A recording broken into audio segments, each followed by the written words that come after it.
Oh, I think I'm live right now. Shout to the family. Who's in the chat saying that is Ken? Wow, we got some serious trolls in here. Somebody said I just made an announcement. Get a life, get a life. What's up, family? Get a life. Ah, no, that's just misinformation. That's it. It's just misinformation. Rod about to join us in a second. He had to turn on and off his phone. So we're gonna get started in 1 second. Somebody said they're gonna smoke a cigar to clear up the airwaves. I hear you, my brother. I hear you. A lot going on. A lot going on. Yeah, I just got these things. I'm gonna ask Rod about it. Remember Hank Rise's son was talking about these things to put on in the corners of our wall. I'm gonna ask Rod. They just came in the mail. I'm gonna ask Rod about these things. Because they say the negative energy gets trapped in the corner. So this is gonna change the energetic flow of whatever room they're in. I was telling Hank, I said, man, we need to start selling these, man. This is like I don't know what this is made of in particular. Here go Rod. Let me peace, Rod. You good now? Oh, A1, baby, I'm ready now. Indeed, indeed. All right, all right. Without further ado, ladies and gentlemen, the one, the only, the sick ape, Rod Hayes. Welcome back, Rod. What's going on, brother Rich? My phone is still doing What's it. that? That's an ape on your piece. What's that? An ape? Yeah, Oh, that's fire. Yeah, that's fire right there. Oh man, Rod, man, so much going on, so much going on, so much going on. All right, real quick, before we get started, I want to ask you this. So, you know Hank Rise's son, right? I don't know him You ever heard of him? personally. He been on my channel. You ever heard of him? See, somebody mentioned them to me um about a day or two ago. Yeah, yeah, cool brother, cool brother. I definitely gotta introduce y'all. But anyway, Hank was talking about changing the energy of your room, and you know how the corners in the homes. He was talking about how how we're geometric slaves, and the corners in the room is on that 90-degree angle. And he was saying how we got to change that angle so energy could flow better. So he got these things right, and what you do is you put it up in all the corners of your room. So instead of the energy hitting that 90-degree angle, I guess it like bounces off this or whatever. What have you heard about the corners in the room? You know, the dust gets stuck there. They say the spirits get stuck there. What can you tell us about the corners of our room and the fact that we live in these huge boxes, Rod? That ties to Feng Shui, Yeah, I figured that. Yep. right? So, in the Asian tradition of the Feng Shui, it's about the flow of energy through the environment. Yeah. You gotta remember, a box is a geometric form and of a platonic solid. Right. Yep. Mm-hmm. So it got its own energy dynamic associated with it. You ever see somebody make do their fingers like this? Yeah. All right, that's it's a universal symbol for moving energy in multiple directions. Mm. Mm. But if you look at most corners, it's the same thing. Those three things sticking out from the corner. Mm-hmm. You Mm-hmm. know, depending on it's rare that you're gonna have a four-sided corner in the room, Mm. Mm-hmm. Mm-hmm. right? But it's always at least four walls in the room. Mm-hmm. When you Yeah. put the energy, each one of the platonic solids has a purpose. The Right. squares are used for what we call military regimentation. The circles is used for what they call homogeneous harmony. And if you go back, the further you go back in history, we just start using regimented squares in the last 1,000 years or so. Mm. Wow. That's new We then. we were using circles. Look at all of the castles. All of the castles have a big circular room, Yep. and then the bedrooms were what we call a dome shape Mm-hmm. or arch shape, Mm-hmm. right? So, but those were the curves to the flow of energy.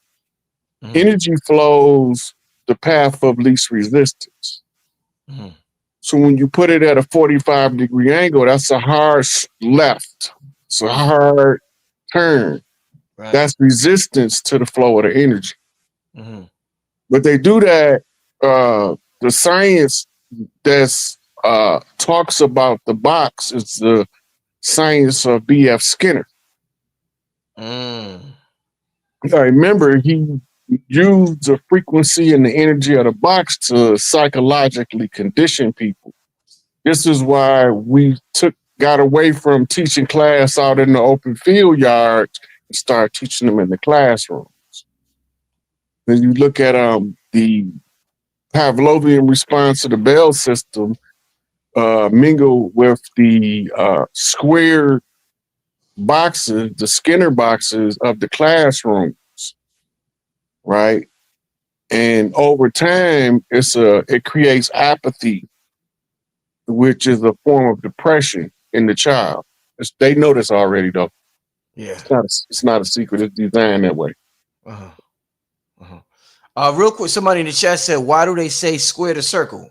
I know they say that in do they say that in Freemasonry, square in the circle? That's where that come from. It's not a what we call a colloquial or a mainstream terminology. Square in a circle is okay. A circle is 360 degrees. A square is 490-degree angles. So you start off with the square, which you look at the Masonic tool, circle in the square is the compass and the square both being used to build up on the philosophy of the mind. Right. Okay. Okay. Okay. All right. Well, yeah. Just had to, want to ask you about that. I'm about to put this up in my room. Yo, they say you was on live with Hank yesterday, and somebody said Yeah. Hank and Mauricia Stone. Yeah. Yeah, that's Hank. That's what I'm talking about. That brother. Oh yeah, he asked me something unique that nobody had ever asked me about, which was the science of the knots. Yeah, yeah. Yeah. He's on to that. He was talking about that on my show. What you told him about that? You know, the knot, that's actually more science. It's a Mm, navigation. When you go to become a longshoreman, yeah. the first couple years, all they teaching you was the different types of knots and their functionality. But you also learn as you be out there contemplating that you could put energy in knots when you creating the knots. When you go into a arts and crafts store and they have those hanging baskets for the flowers, they are made out of knots. The Right. different knots perform different functions. Mm. Do you before we leave the whole feng shui topic, do you I know they be talking about shit like sleep with your head facing the north. Do you do all that in your home? Is that accurate? Is there any truth to that? I don't know if it's north or south. It's Have you supposed read to be for about that? longevity. That came from the emerald tablets. Oh, that came from the yeah? Yeah. Damn. Yeah, and I've been ever since I read the Emerald Tablets. The only way my head not facing the north is I don't have an option, or I rearrange the room to alter the flow of the energy. So when you said your head facing north, you mean your face is facing the north or your head like the north is Crown, so the north is behind your crown? yeah. Oh shit. For the man, that's the man standing on his head. It's an actual Masonic symbol for Yeah. it. For the woman, it's Venus spread eagle with her arms stretched out. Let me see something, bro. Let me see what's going on here. So, all right. So they saying my north, they saying is this way. So my head would have to be facing this way if I was asleep, right? Yep, the Creole crown Yeah. face toward the north. Yeah. But that's just to go with the flow of the energy of the planet. Right.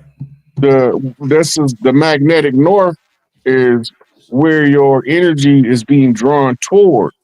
If Right. you put the energy pulling at your feet, it's pulling against the grain. Uh-huh.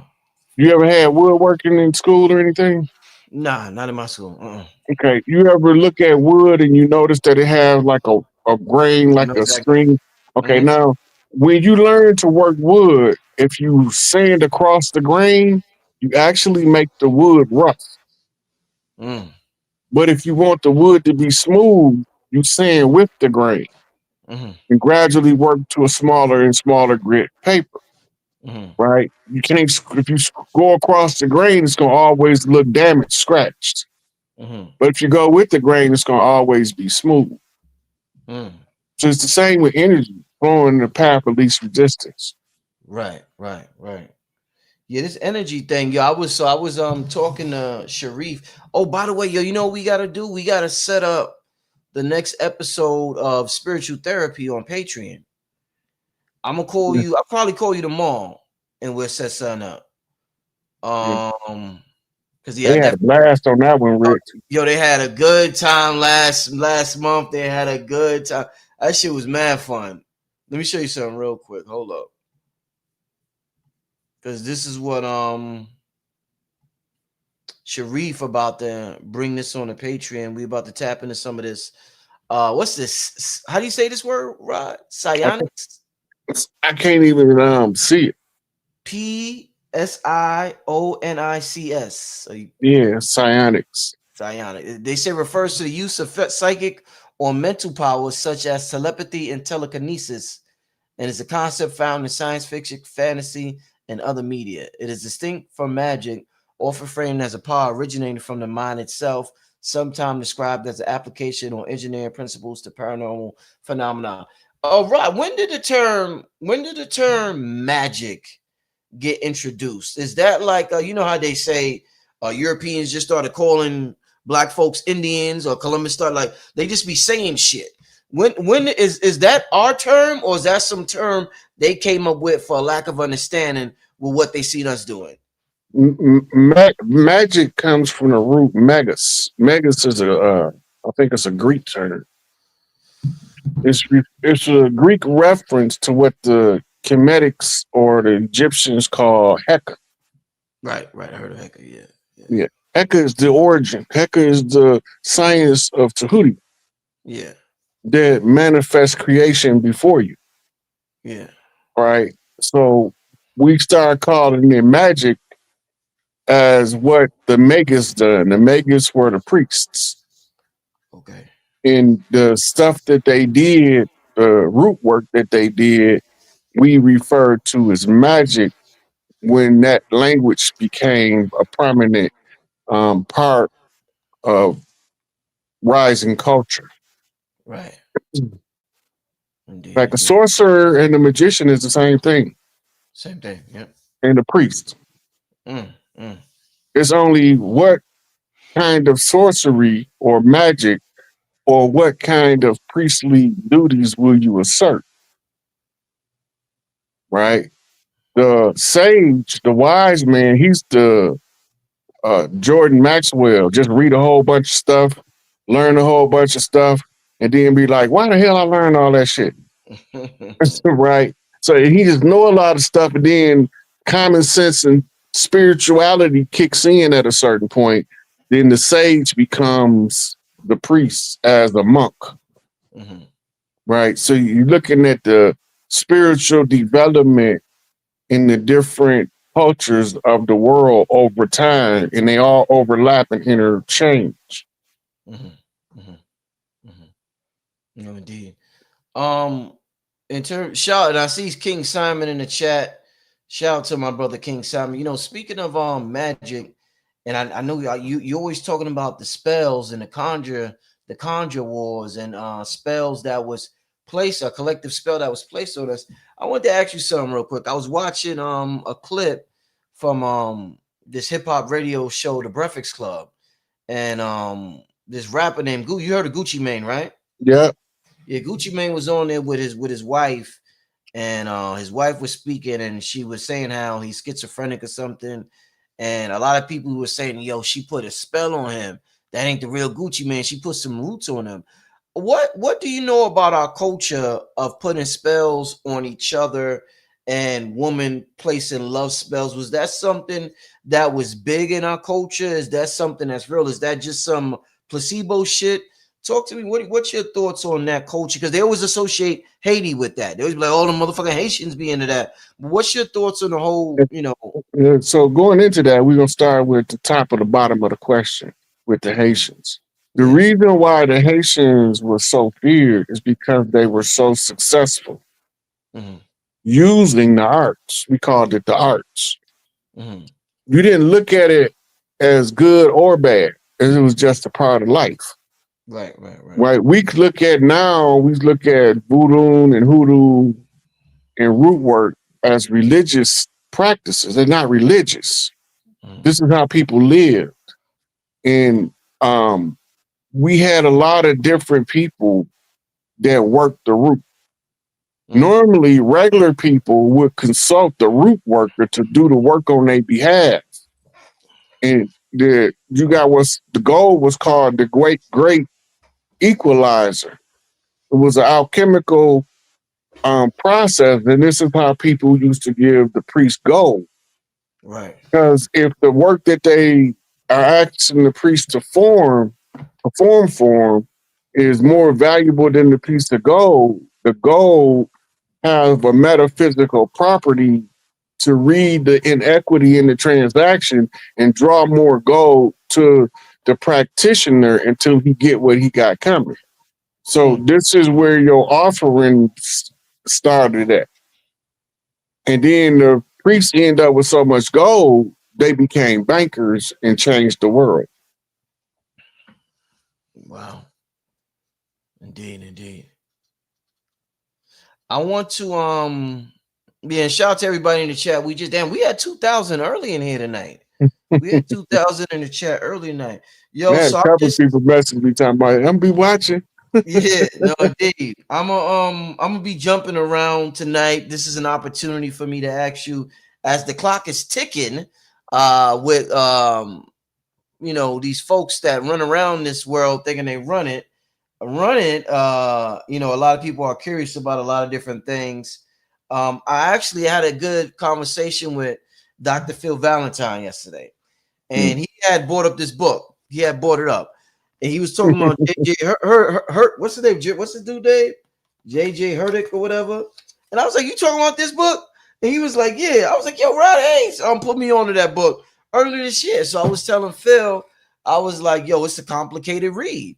Like when I got it, I slept on it, but I started reading. I was like, "Yo, this book is some advanced shit."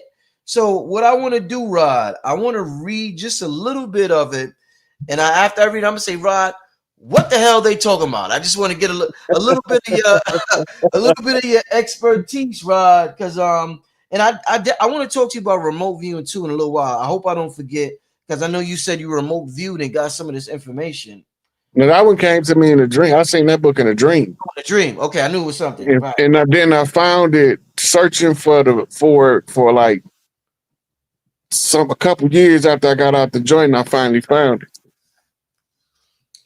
All right, I don't want to read too much, but it's some interesting shit, and I'm like, what the hell are they talking about? I'm telling y'all, fam, this shit is some. All right, so let me start, Rod.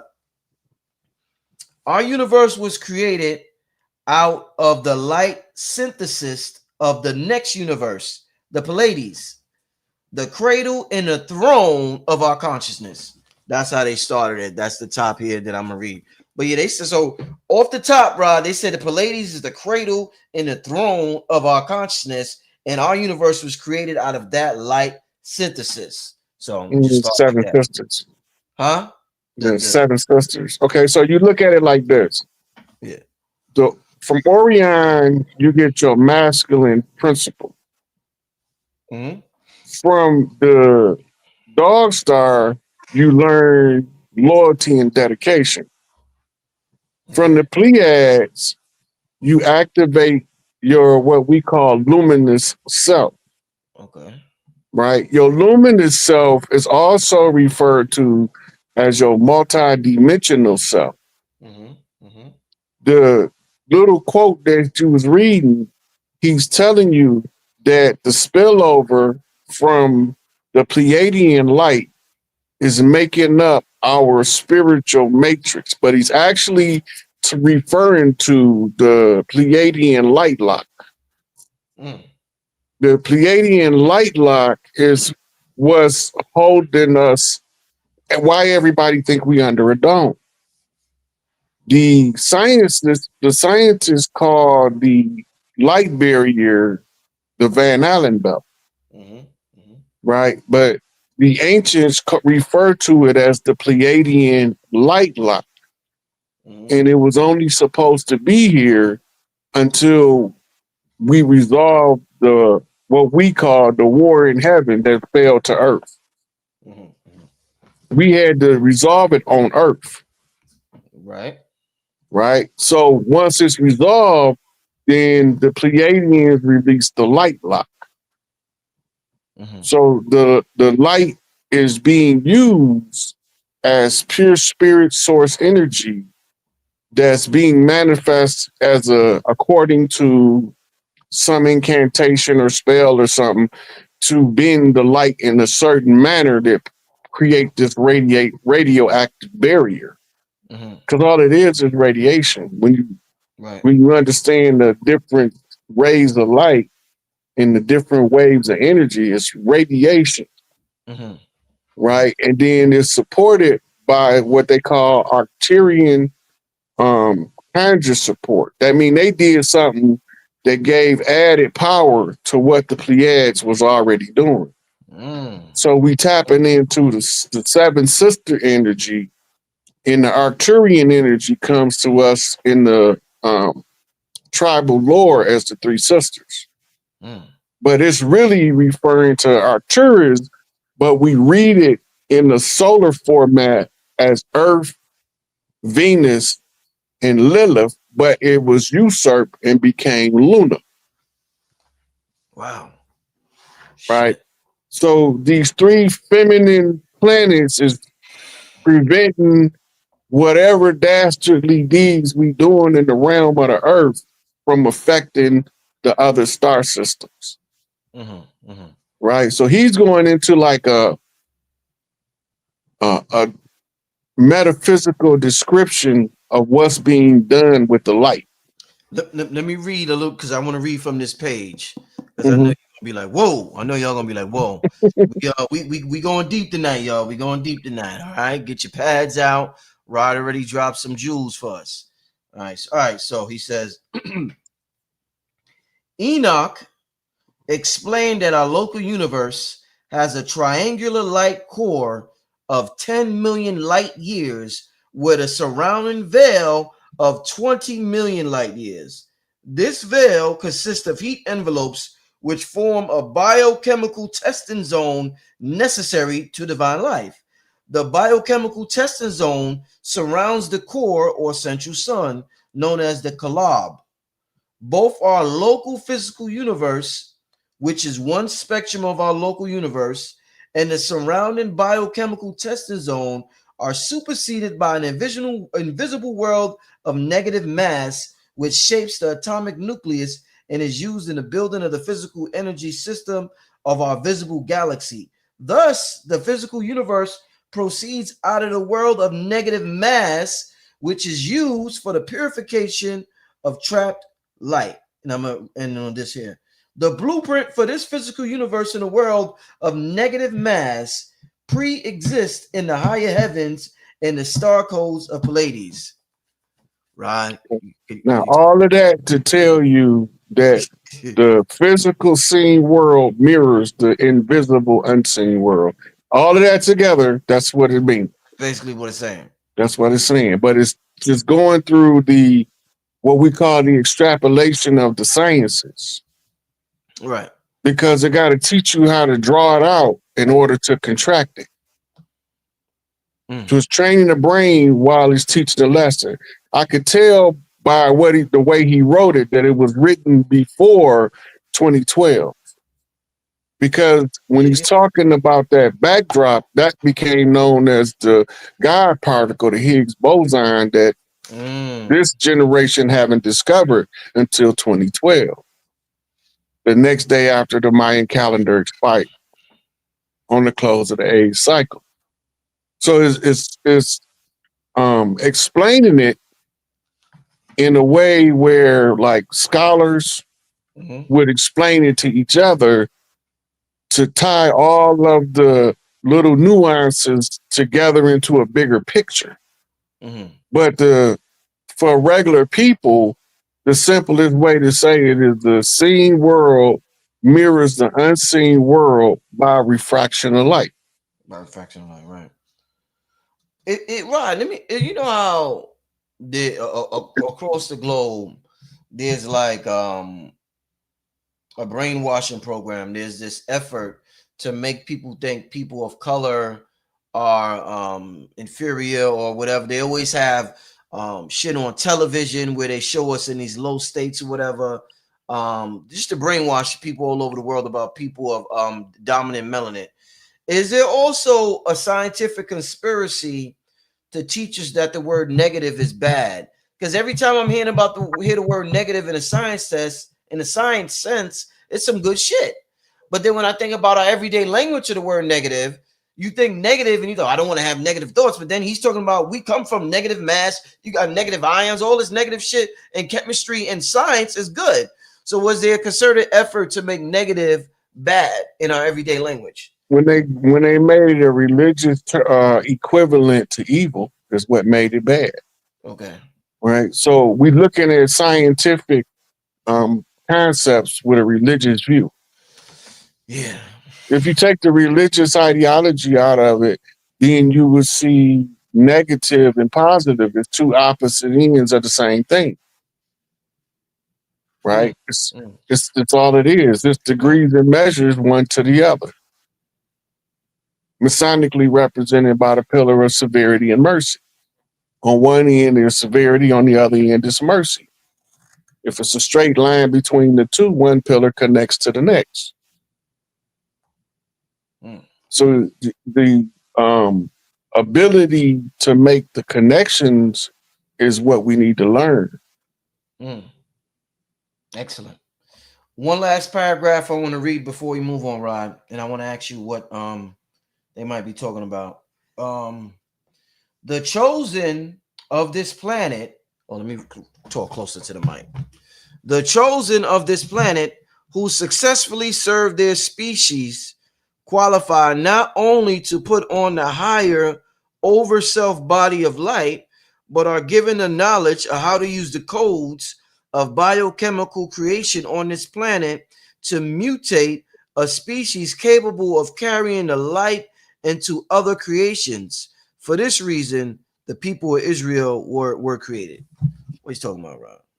So what I know he ain't talking about the folks we see on TV. So, what he's talking about, the ones that they refer to as the gods that yeah. created the mortals. The gods used their own essence to create the mortals, but by default, that made the mortals unknown immortals, Yeah.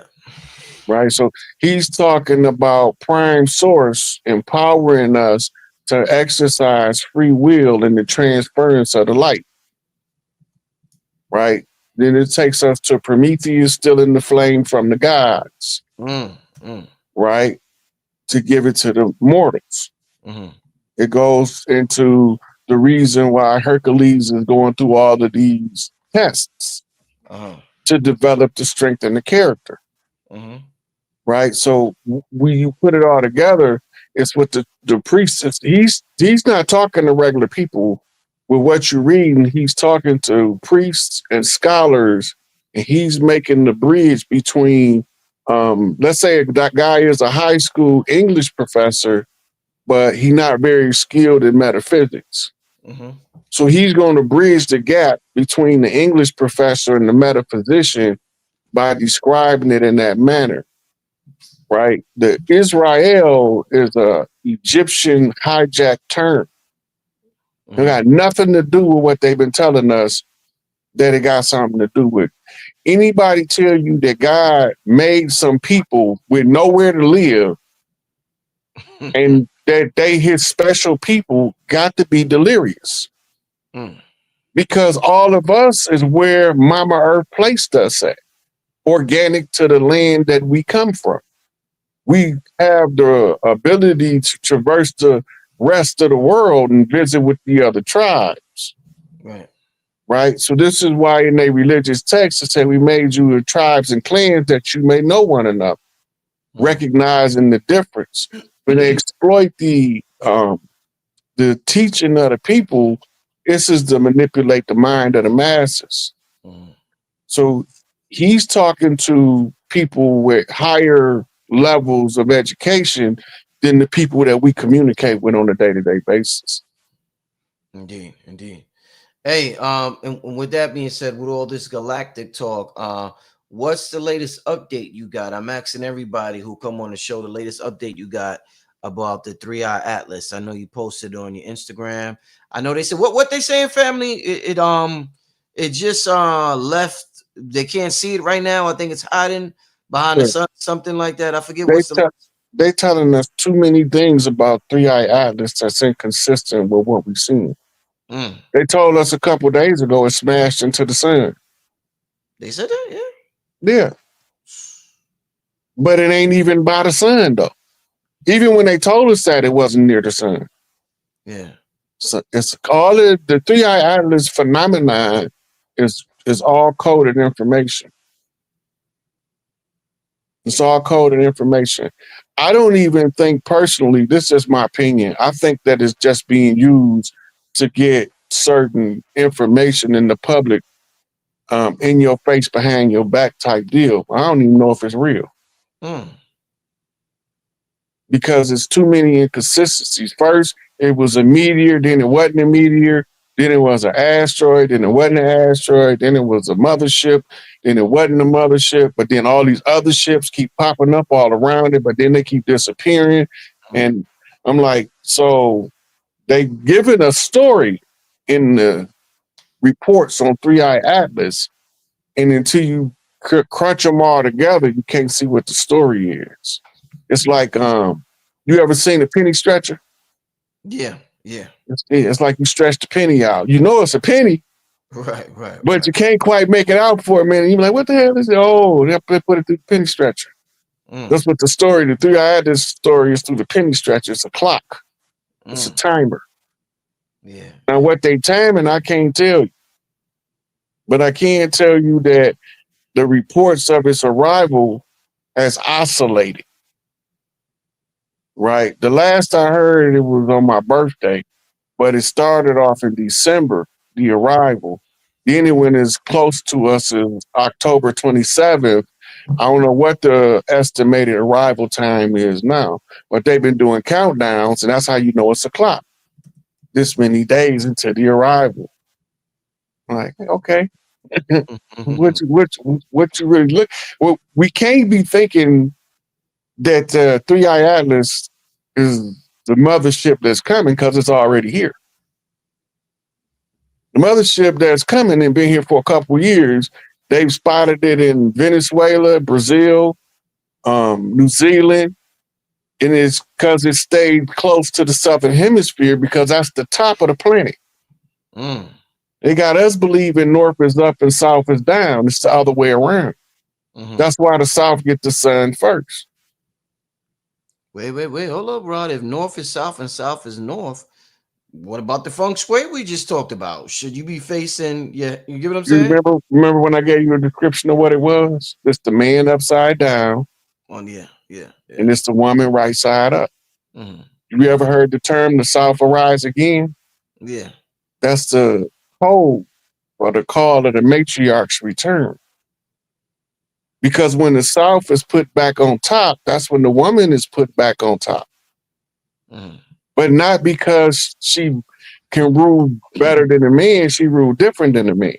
So we go from military, squared off, regimented designs of our cities back to the circle, the intrinsic circles to the center, Mhm. right? So you're looking at an era that's closing and one that's coming on, and because most of us in the 99 percentile don't remember past lives, we think this is the only life we ever had. Mhm. And because we think this is the only life we ever had, we can't recognize the signs that's the bleed over from past lives that tell us what we're looking at. Yeah. So we go with the narrative that the rulers gave us as the story. Remember, the victors write history and the ruthless control it, Mm-hmm. right? So they telling us how to look at the story instead of us tapping into our inner consciousness, which goes back to what you was talking about remote viewing, Mm-hmm. right? Because it's all about tuning in to your higher self. Mm-hmm. And then you have access to your higher senses, like your physical body have access to emotions. Mm-hmm. Your emotions is your navigation system. And you Mm-hmm. know how to read your emotions, it save you so many problems in your life. Right. And that's why people have what we call temper tantrums, short fuses, because Mm-hmm. they've never learned to understand that their emotions is a navigation system. Yeah. They're not supposed to dictate what you do. They're supposed to tell you what you experience. When you're not in the physical body, you don't have emotions. It's pure intellect. Then when you go to your higher self, now you are not only intellect, but divine intellect because you have access to what we call non-local information of time, space, and beyond, right? The remote viewing program is a system that they found. It's the same system of tarot reading, I Ching reading.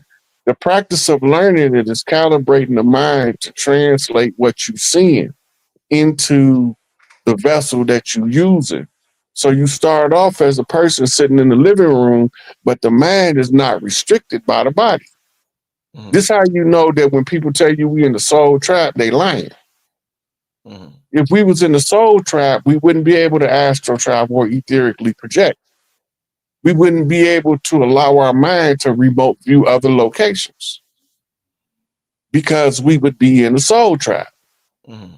If you can do any of those things, if there's another soul, you can communicate with it. Mm-hmm. Whether it's the oversoul of all creation we call prime creator, Big Mama, Mm-hmm. or whether it's the Big Mama by tribal right walking on the land, we can communicate through telepathic means when you move into that higher energy. But as long as you think person, place, or thing, they got you locked in a triangulation. That's what the 3 points of it are, triangulation. When you look at GPS, it's using triangulation, Okay. right? So They once you get past a coincidence, now you have a triangulation because now co means two, tri means three. And the 3 points of convergence tells you where you at any given time. yeah. They just said that in the book. They said our local universe has a triangular light core of Mhm. 10 million light years. Yeah. So he's telling you, just like the microcosm, macrocosm, Right.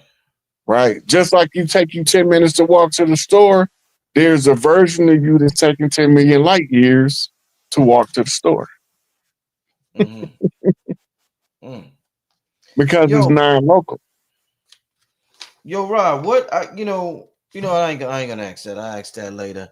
Um, you was talking about remote viewing when we mentioned the 3 Eye Atlas. They kept mentioning Mars a little while ago with the 3 Eye Atlas. I Mhm. remember I had Dr. Wesley Muhammad on a couple of months ago, and we was reading some of the papers on remote viewing from I think when they first started the program, and one of their top remote viewers they ever had was remote viewing. They gave him like coordinates, and he remote viewed the Mars. And he was talking about how he was seeing these shadowy figures, and in that community, shadowy is code word for black. Um, Tell us a little bit about the history of black people in Mars. There's been so many different stories I've heard, whether it's Bobby Hemmett, whether it's the Moors, whether it's this person. What can you tell us the history of blacks and this specific planet, Mars? Look, there's 7 major planets in the solar system. There has been a time in our history where we have been to every one of them, Every one of them. every one of them. But Mm-hmm. remember, These brown bodies is only about 2,000, 3,000 years old. Mm. We were shades of olive and green Mm-hmm. Mm-hmm. and marine blue, Mm-hmm. right? Those colors has changed because of the chemical composition of what we made of has changed. Mm-hmm. We used to breathe ozone as our primary oxygen source, which is a double oxygen molecule. And we used to be under the ozone used to be all the way on the ground, which means higher pressure, Mm-hmm. right? And the combination of the two and the way that we are attracting sun at the time, we growing colossal in size, Mm-hmm. right? But now we smaller. We no longer have what we call magnesium copper conversion. Now we have iron copper conversion.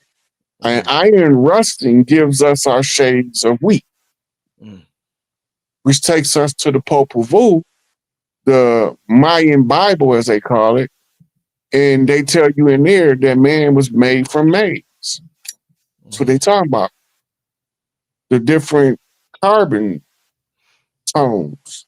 Mm-hmm. But if we take our iron and substitute it for magnesium, our blood would look like chlorophyll, Mm-hmm. Mm-hmm. you know. So we've been through so many different cycles. We change the rules at every new cycle Mm-hmm. because you got to write a new history. Listen, we eternal beings. That's Mm-hmm. important. Mm-hmm. We living for eternity. It's a long time, Rod. What the hell we supposed to do all that time? Figure some shit out. So we break life up into 100-year segments and live a different life every 100 years, every 1,000 years. But we have to break eternity up into bite-sized pieces in order to even grasp what it is. You're Right? right. So this gives us the phenomenon called death, which is actually just entropy. You're right. I don't know if I ever told you this, yo. So check this out. When I was young, like I'm a calm dude for the most part. I could I don't get anxious when situations present itself. I know how to like, really tap in and solve any situation that I'm presented with. But when I was young, one thing that gave me extreme anxiety, I think I told you this before, is the idea of thinking about eternity, thinking about living forever. When I'm talking about 5, 6 years old, because they teach you about God and shit. And in my mind, I'm just like, what the fuck is forever? How the fuck I'm gonna live forever? Yo, what? And I used to just come up with a million questions about how am I going to about eternity and how that's going to be, whatever. But that gave me extreme anxiety, Rod, to the point where I had to just eventually, I just said, you know what? I'm going to stop thinking about it and, whatever happens, happens. But there was a couple of years when thinking about eternity, some weird shit gave me extreme anxiety, man. So when you said that just now, when you was like, we eternal beings, I'm like, oh shit, I had that thought again. Yeah, I got that's triggered, Rod. what you went through is called the chrysalis of awakening. Before you can realize your immortal, eternal self, you first have to come to terms with your physically mortal self. Mm, You got to come to terms that you're not going to always be in the body, right, right. right? But how you perceive the body is where the anxiety comes from. It makes you agitated. Yeah. That what we call adrenaline response to a concept or idea floods the body and then looking for the threat, and the threat is absence of knowledge. Mm, mm. As soon as you start to understand that outside of the physical body, we don't feel, if we came into this life on 3D Earth and Mhm, we felt stuff and we loved genuinely and we was able to experience genuine love, we get outside the body. mhm, Every emotion we felt, every anger, we celebrate that stuff mm, mm. because we had the opportunity to be more than intellect, Right, right. right? We had the opportunity to experience success and failure. When you a God, you don't even know what the hell failure. You have to create failure in order to even know that failure exists. Wow. But when you mortal, you have to stop Wow. being scared of failure in order to find success. It's just the opposite, Ain't that some shit?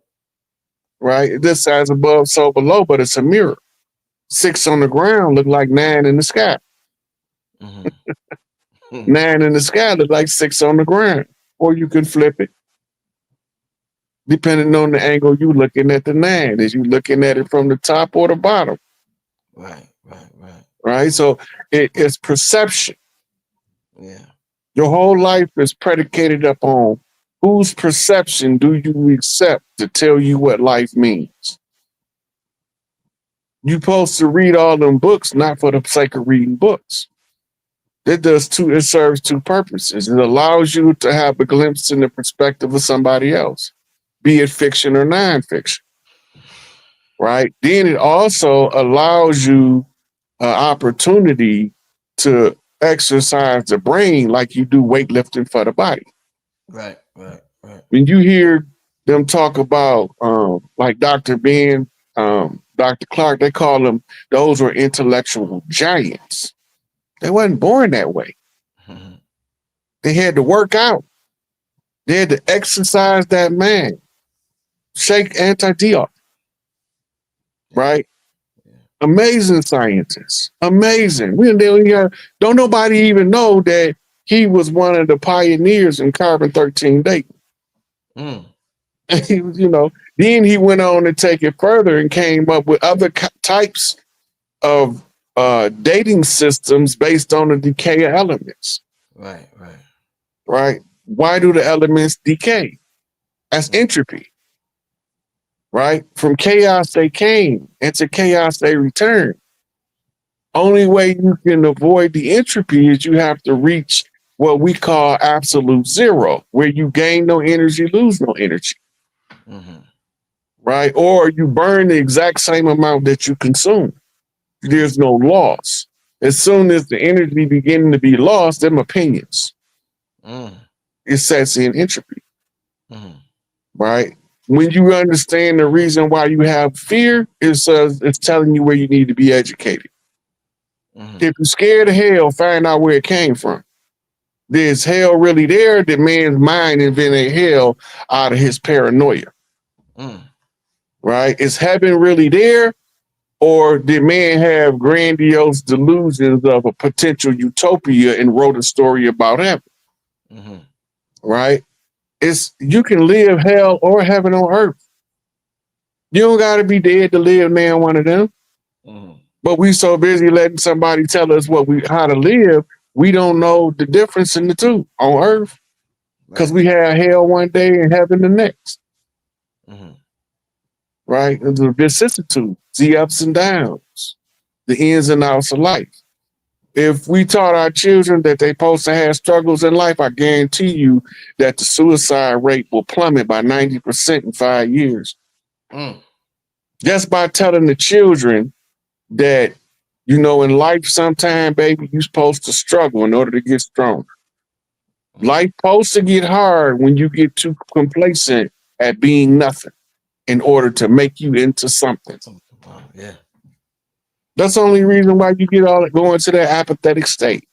Mm-hmm. Now, remember, religion is engineered, designed as a military tool to stir up the apathetic state in all of the children. They apply it through education. Mm-hmm. School is not a socio political word, it's a religious word from a specific religion, Mm-hmm. right? But then using linguistics, they manipulate it a little bit and you don't know where it came from. So you don't know what you're doing. That's that go along to get along obedience to authority mentality, Mm-hmm. right? They did a whole study on people's obedience to authority, right? And they did one called the Zimbardo's prison study, right? Zimbardo took regular people, regular Joes, and divided them up. Half of y'all inmates, half of y'all prisoners. Y'all can leave this program anytime y'all get ready to. All you have to do is ask. Then they played out a scenario. They did this in Arizona, in a university in Arizona. And they play out the scenario. The cops, the ones they appointed as the correction officers, became aggressive and abusive to the inmates. The inmates became slick, conniving, trying to run scams on people, all this stuff in a 6-month prison study. It amazed them at how quick the inmates became inmates and the guards became predatory prison guards. Mm. Damn. Do you think, I was talking to you about psychic powers and abilities, and one of the things people say is that people in what they call third world countries, they're able to tap in to these supernatural abilities more because they're not they don't have all the lights in the city and the distraction around them. Do you feel as though when you were in prison, were you able to tap more into certain abilities because you didn't think about rent, think about a goddamn avocado that costs $3 if it's organic? Was your ability to tap into these latent things that they talk about, it wasn't more prevalent in when you were locked up, Rod? That's what you're talking about is sensory deprivation Yeah. that allows you to tap into other senses. The time that I did locked up, when you locked up, you have worries just like people in the street, but you got a different set of worries, Mm-hmm. right? What comes with the new environment comes a new set of responsibilities. And certain stuff, like instead of worrying about how I'm gonna pay my rent or my light or my gas, I'm wondering how am I gonna make commissary, how am I gonna get my next set of books in, how am I gonna make sure I can pay for my hygiene stuff. So the struggle is still the same in the penitentiary as it is in the street. We still have distractions. You got the dude stabbing the other dude, the guy having to fight with the police. You got the guy over there trying to have a relationship with the other guy. All this stuff is still going on around you. It's just in another world. It's in another structure or reality that still have to give you something to keep your mind focused on. And to restrict you from being able to tap into more consciousness. But the thing is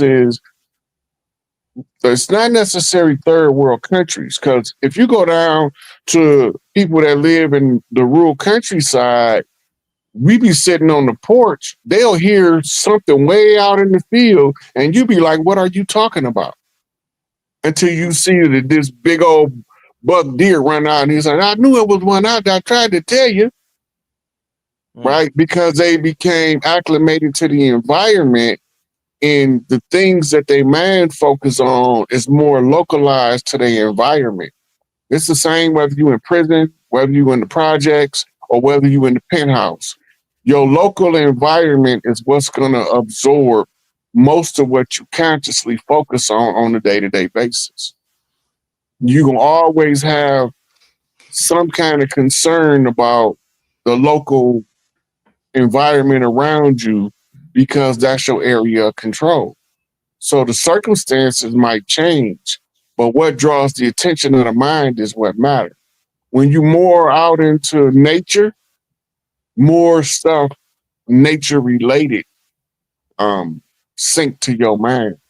That's why Dr. Doolittle could talk with animals. He lived on a ranch. Mm. Mm. Yeah, man. That's some serious stuff. What do you think about, like, in terms, Rod, of well, let me ask you this before I ask you that.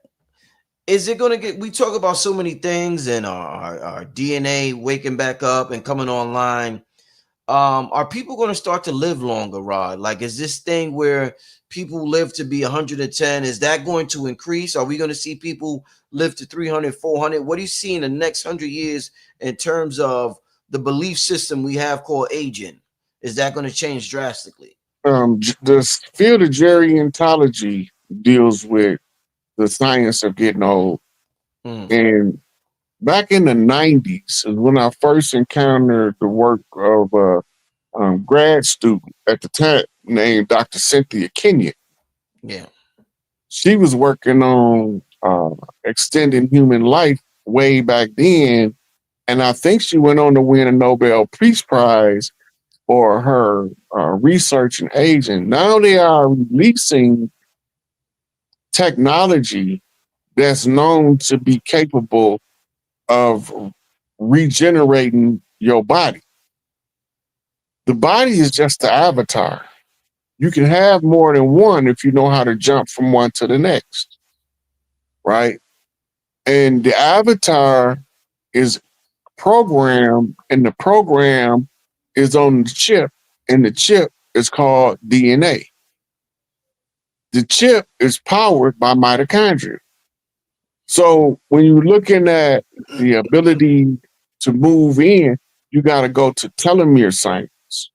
Because when you go back to ancient Sumer, it tells you why man don't live for 100 over 100 and some years, because the scientists altered the genome, which goes back to what we was reading in earlier about the gods having the ability to give the light to lesser beings, Mm-hmm.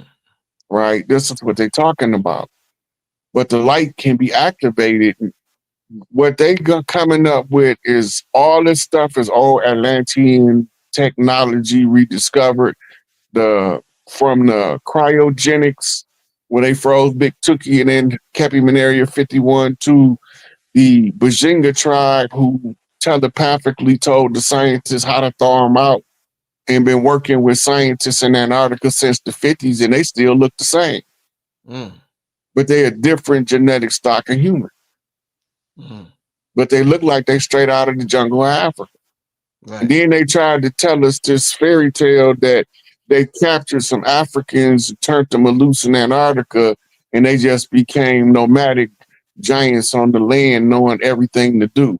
No, them people down there was the ones they thawed out of the ice that had been froze for thousands of years. Bashinga tribe. That's what they called them. Yeah. Yeah, that's some serious stuff. That when you first told me about Tukey and they froze him. At first, I was like, "Yo, Rod is bugging. What is he?" But now I'm like, "Nah, that makes I can see them doing that." Big Tookie was what you call Mr. Untouchable. You was never supposed to execute him because he was one of the chiefs that was supposed to negotiate the close of the contract. It was three main chiefs appointed. It was 44 Blue, which is Big Tookie, 44 Red, which is Chief Malik Angel Bay, Jeff Ford, and then it was the Big Six, which stands in the middle as the chairman of the board, Larry Hoover. Larry Hoover's original job from birth was always to collect the information from Angel Bay and Big Tookie and give a report to the people on the land about the invasion and the war effort. He can't do his job when the government attack him, take him off the board. None of them. Mm. That's where the COINTELPRO whole mission statement begins to rest in the mind of the victims of the COINTELPRO operations and tell them what the government was doing to ever keep us from reclaiming our birthright. But if one chief can figure out who we at war with, they look like us, but they ain't us, they Negropeans, that changes the whole dynamic. And now that gives us back what we call jurisdictional control of the land or jurisdictional sovereignty. Now we have to go through this whole governmental transitional process to transfer from the corporate to the republic back to the tribes. Now we didn't pretty much got rid of the whole corporate government. Now the republic got to restore the tribes. The restored republic is what it's called. Mm. Mm. Yeah. So I got a show tomorrow, Rod. I want you to tune into it, man. It's gonna be a good one. I ain't gonna say who's gonna be on, but it's gonna be a good one. It's gonna be on some, it's gonna be real good. You know what I'm saying?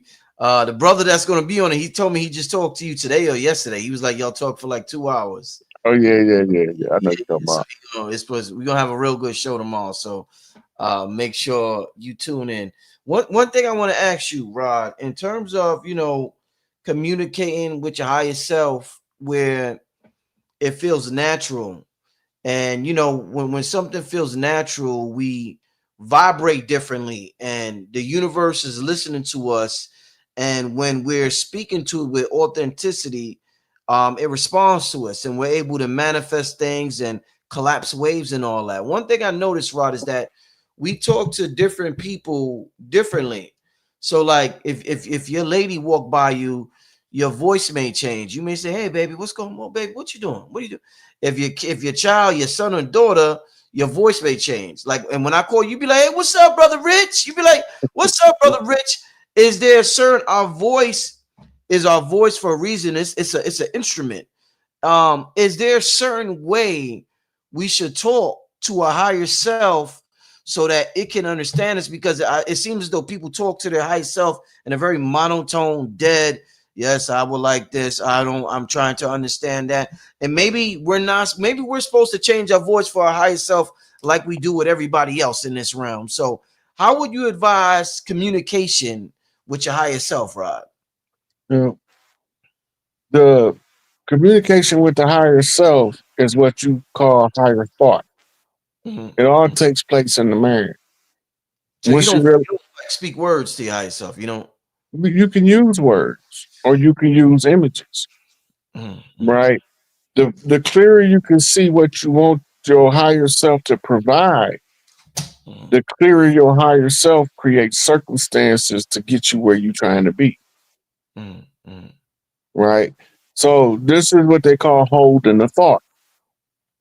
mhm, Your higher self will go get any information you tell it to, mhm, but you have to know yourself well enough that when it come back with the answer, that one, how do I know where do I need to look so I could tell somebody else so they don't know that my higher self gave it to me, I can give them a reference, mhm, right? So you start off with a question to your higher self. You talk to your higher self like you want somebody to talk to you, mhm, mhm, period.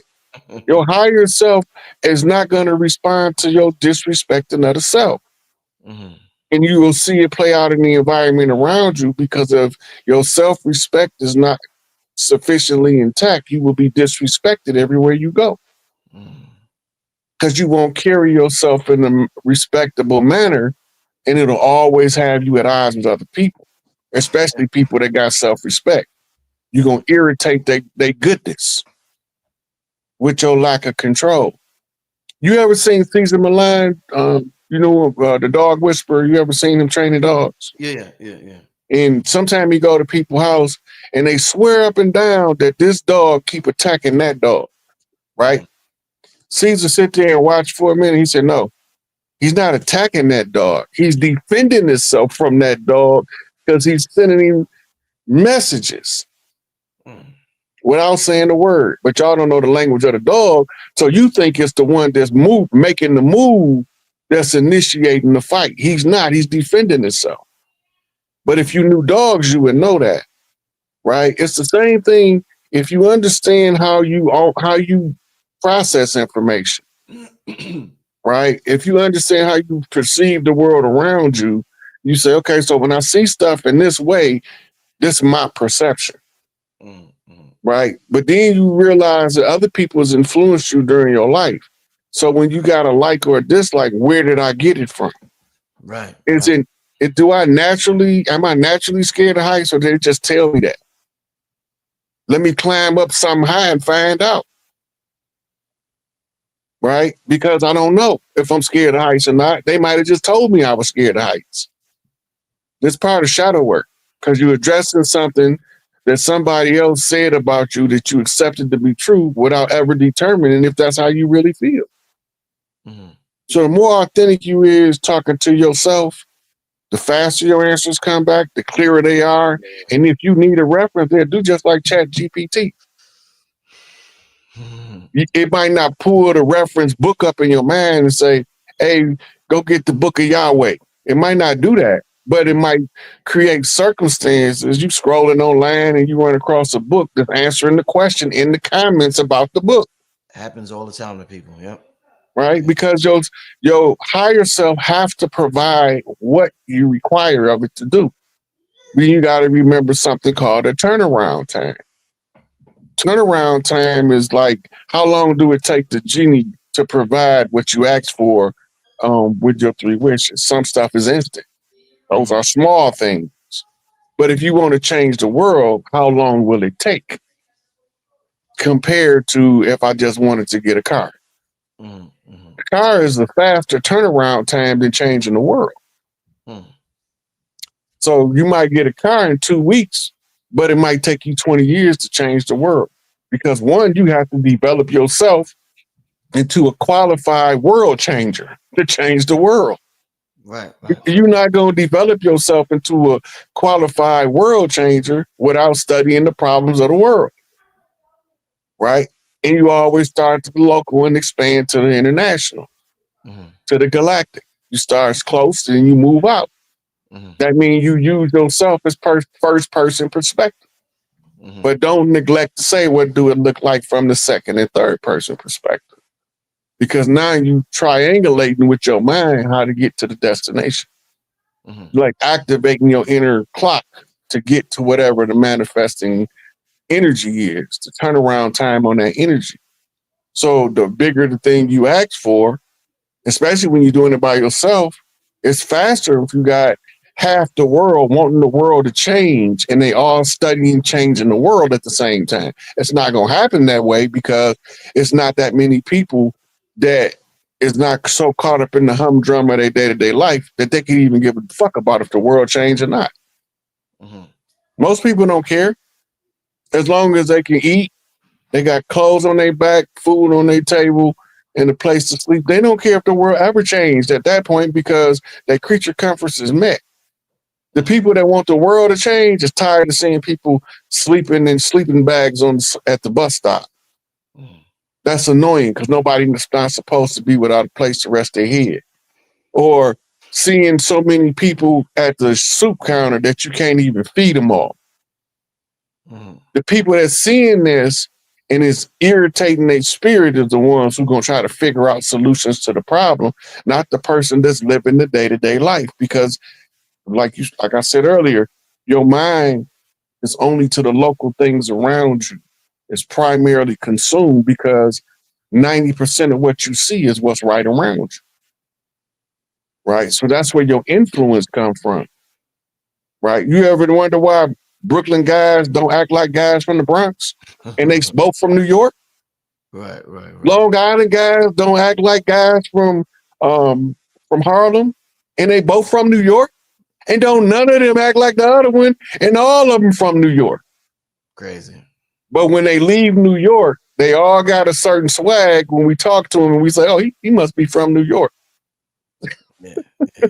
That's facts. That's facts. right? But when the New Yorkers see him in L.A., he be like, "Oh, he from Yonkers, he from Harlem, he from he know where he from." When he talk to him, as soon as he talk to him, yeah, he from his lingo, the way he dressed, the way he carry himself, his swag. I tell another New Yorker exactly what part of New York that swag from.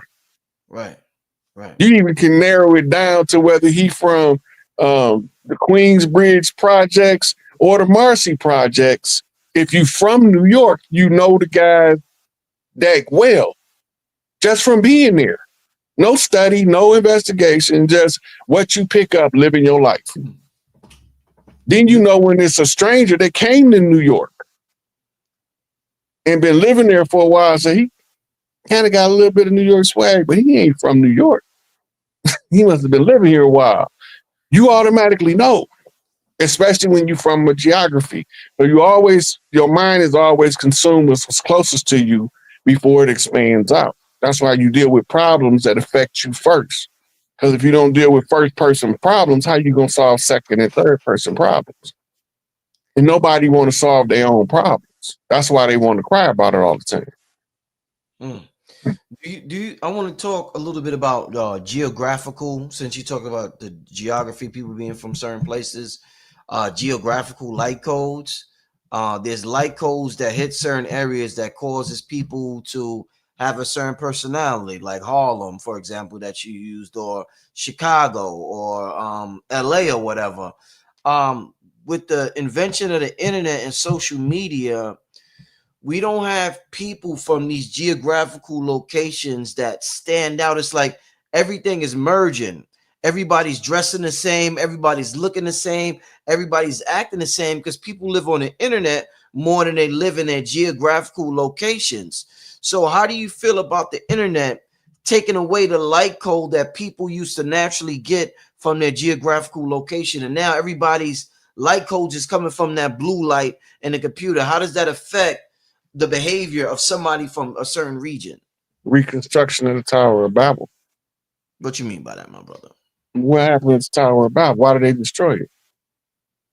What happened when they destroyed it? See, the Tower of Babel, they say, was built to reach the heavens, to become like the gods. Mm-hmm. We're going to go to their house and we're going to knock on these suckers' door. Right. Now, that's some tribal shit right there. Right? Because the tribes is the ones that'll walk up to you and be like, hey, man, what you talking about? But the invaders is the ones that's going to try to sneak you. Right. Right? So when you're looking at that, it's part of the melting pot phenomenon. The internet was, was first developed by the U.S. military. Mm-hmm. And anybody that got internet anywhere in the world, except for the new system that just came online, was already being monitored by the U.S. military. Mm. Right?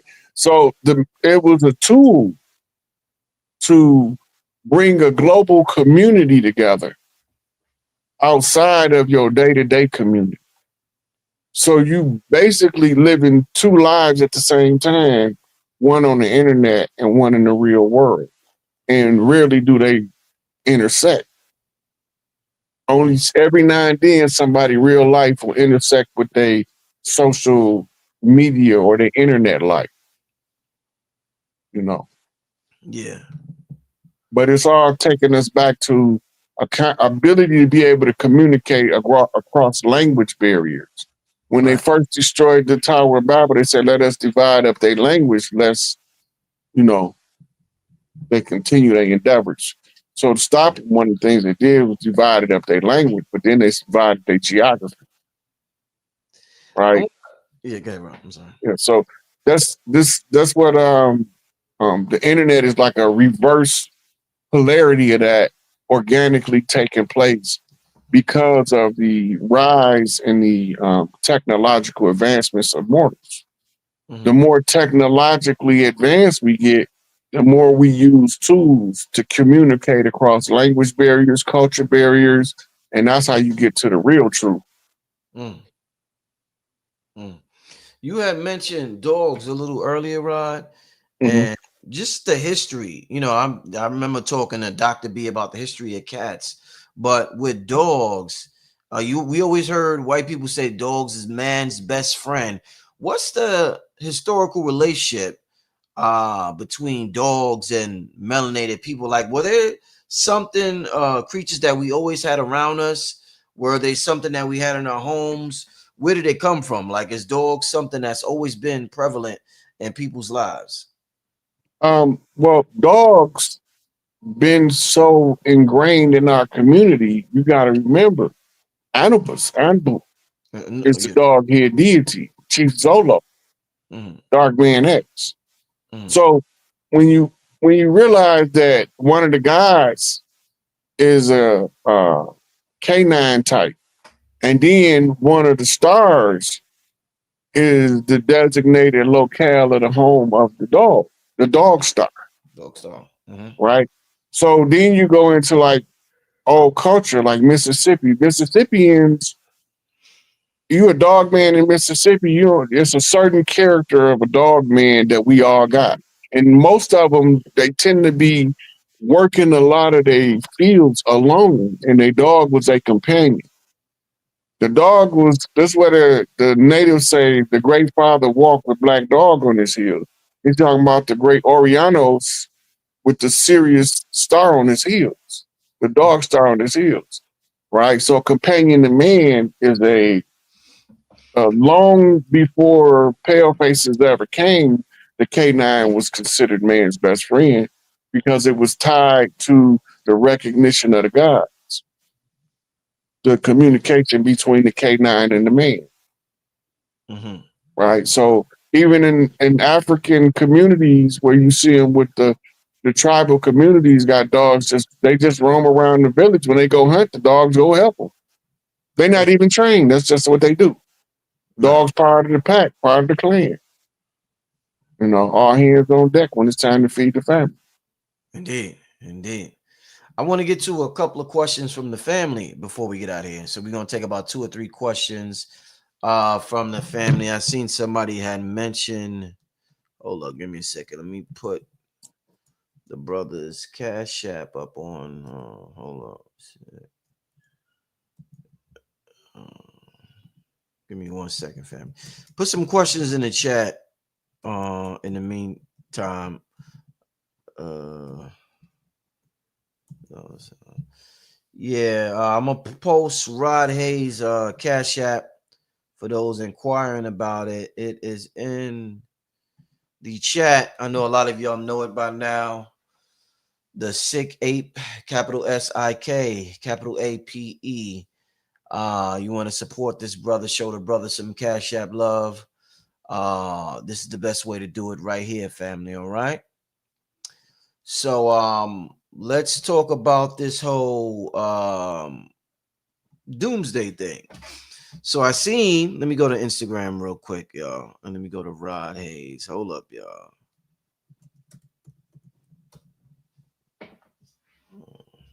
Oh no, you're not Rod Hayes on Instagram. You sick. Hey, hold up. Give me once. Damn, why you not coming up? I just seen you on here. All right, there you go. All right, let me,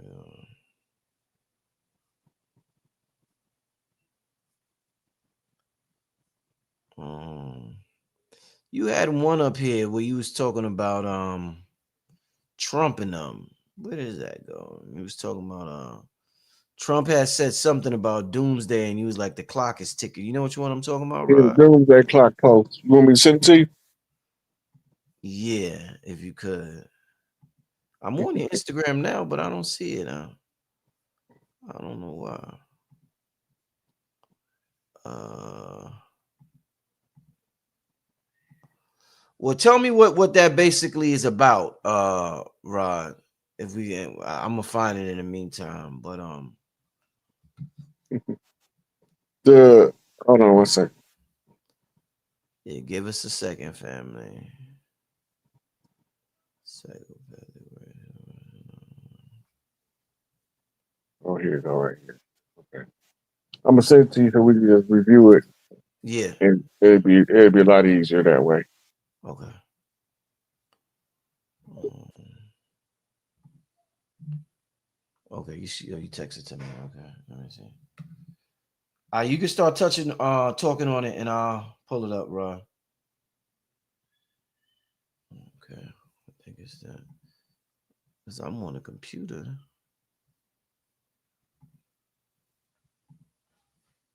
right here. All right.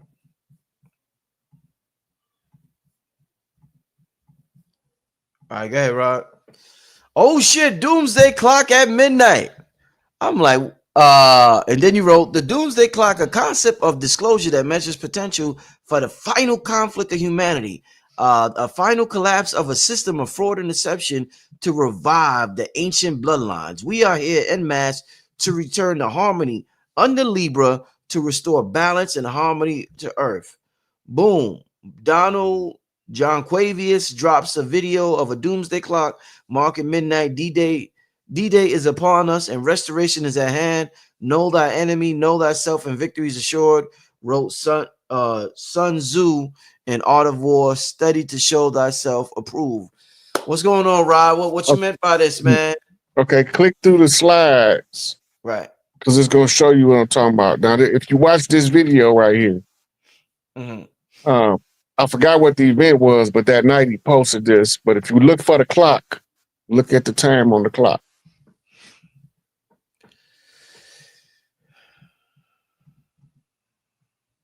And see, he's showing the White House, right? He's showing the team that he working with, right?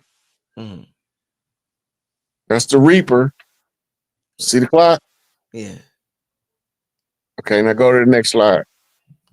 Okay. This is the story of the Doomsday Clock, so people will know what it is, right? I can't see it clear enough on there to read it, but it's another video coming behind it. If you go You, to you the next one, do you want me to read what you got on the screen about the Doomsday Clock? that's up to you, brother Rich. All right. The Doomsday Clock is currently set to 89 seconds to midnight, as determined in January 2025 and remaining at that time in October 2025. The Bulletin of Atomic Science has moved the clock forward to this unprecedentedly close position due to a lack of sufficient global progress on existential threats, including nuclear risk, climate change, biological threats, and the misuse of disruptive technologies like AI in military context. All right, and go to the next one. Mm-hmm. The That's clock. just Yeah, that's further breakdown. You can read as much as you want, Rich. all right. Creation and purpose. The clock was initially designed by Martel Langsdorff, a Manhattan Project affiliated artist, to represent the dangers of nuclear weapons after World War II. It was first depicted on the cover of the Bulletin of the Atomic Scientists in 1947 with the hands set at 7 minutes to midnight. The clock is not a literal prediction, but a symbolic warning meant to inspire decisive action against existential risk. The Bulletin Science and Security Board, in consultation with Nobel laureates and other international experts, sets the clock annually. The board assesses whether the world is safer or in greater danger from threats like nuclear war, climate change, and new technologies like artificial intelligence. Uh, all right, let me read the key moments in clock's history. In 1949, the clock moved to 3 minutes to midnight after the Soviet Union tested its first atomic bomb. In 1953, the clock was set to 2 minutes to midnight after the United States and the Soviet Union tested their first hydrogen bomb. In 1991, the clock was moved to its furthest point for midnight, 17 minutes, following the end of the Cold War and the Strategic Arms Limitation Treaty. In 2020, the clock was moved to 100 seconds to midnight, a position it held through 2022 due to the rising global tensions and threats from climate change. 2023, the clock was set to 90 seconds to midnight due to the war in Ukraine, climate change, and the pandemic. And in 2025, the clock was reset to 89 seconds to midnight, its closest approach to catastrophe, reflecting insufficient progress on nuclear war, climate change, and disruptive technologies. Okay, so at this point, you know that one, where was this clock designed at? Design was it says it was designed by Martel Langsdorff, a Manhattan Project affiliated artist. I'm Okay, do you know what the Manhattan Project is? I've heard of it before. I can't verbalize So it to you. Yeah. the Manhattan Project was the government's project to develop the nuclear bomb. Okay.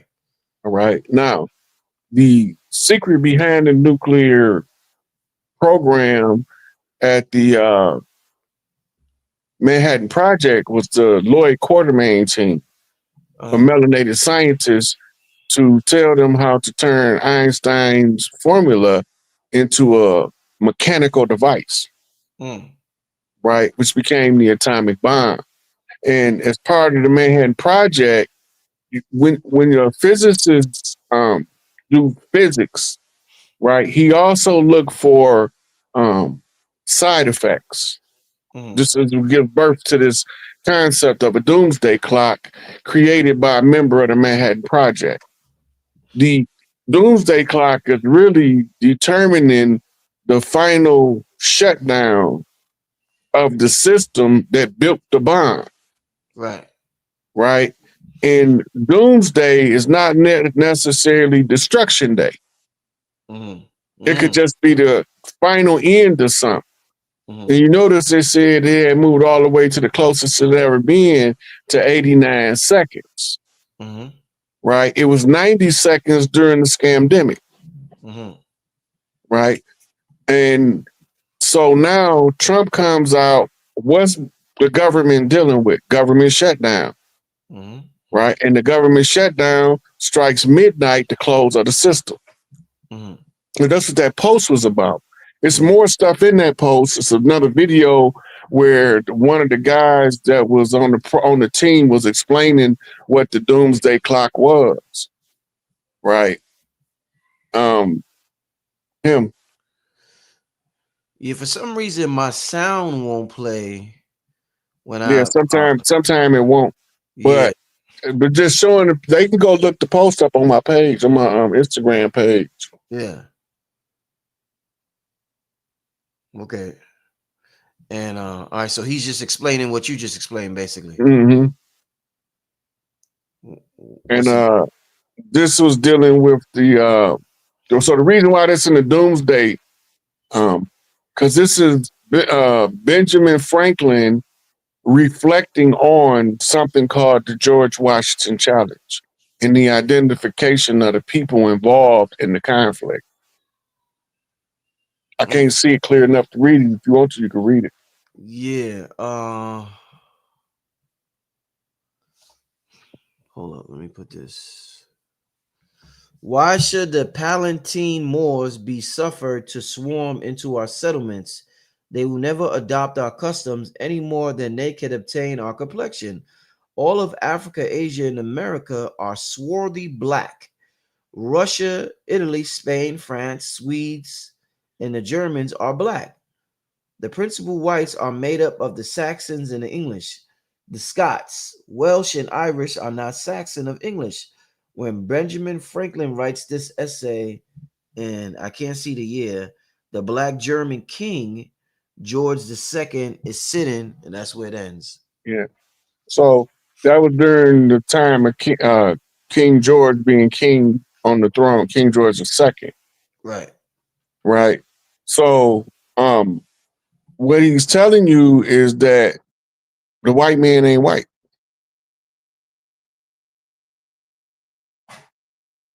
which ties into this conflict of the system. The 200 years conjure from the Crispus Attucks um, Boston Massacre, right? That's why the Boston got Red Sox, because they walked through the blood of the massacre. So it's all tied to the fall of America by Elijah Muhammad, um, and a lot of other elders that wrote about what we would be looking for at this era in time to close out this corporate fiction down to Hopi prophecy, Nishnabee prophecy, Ottawa prophecy, Cherokee, Chippewa. All of them have a series of prophecies that lead up to this finale that we face with at this particular point in time. Hmm. Yeah, this is some good stuff. Why, what's this? FAFO demon? Why you post this? That's a song. Fuck around and find out. Americans are the only ethnic group. What does that mean? Ethnic group. What the hell is that, Rod? Well, I didn't see what you was looking at. But this is telling you about them stealing all of our culture and say, okay, since y'all stole our culture, we just come up with a new one every Oh, 20 years. every year. Yeah, yeah. Oh, that probably meant authentic group. Is that like Mm-hmm. an abbreviation for authentic? Yeah. Yeah. And so they took our culture and we took what we had and made a new culture. Right. Why are we known to if you notice with black Americans, it's just, and I've asked this to Bobby Hemming. Bobby talked about this. Why do we create coaches just to keep, and we just keep abandoning coaches and just create a new one? Why aren't No, we we don't necessarily abandon them. like Everything, jazz? Let's say jazz. well, we Rock. yeah, those were designed to test the one drop of blood to determine if it was functional or not. Spinoffs from the blues. Even hip hop is spinoff from the blues, Yeah. right? So the it was just we had to create America, the great melding pot, have to give the appearance of European supremacy and rulership and at the top in order for them to be able to successfully assimilate a drop of blood in Mm-hmm. the great melding pot. If they don't have a chance to rule, they don't have a chance to ascend.